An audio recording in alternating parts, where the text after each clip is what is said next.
that each one of us is important in our own way, that for the accomplishment of the purposes of the carpenter's son, we all have a place and we all have a purpose to fulfill in the broader picture.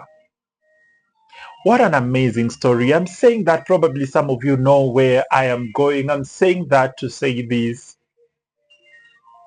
Sometimes we act like the tools. Sometimes many of us think that your office, as for example the prophet, is the most important office, that you'd take, I call it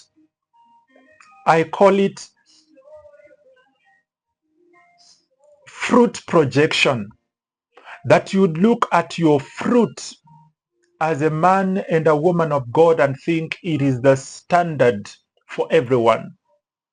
You look at your prophet, your prophetic office and think that everybody else is supposed to follow that line.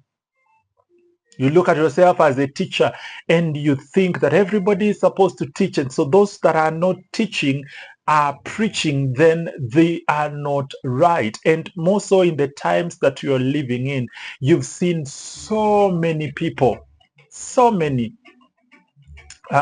people thinking that their thing is the best and is the one that is supposed to be followed. You remember, there are so many I've had, even people say this is the only ministry that takes people and leads people to heaven. It's called fruit projection. You take your fruit and you project it to everybody else and think that everybody else is supposed to be you.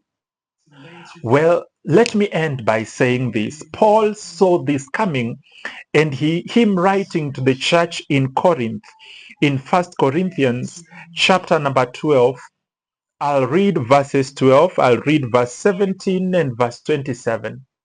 Paul says, the body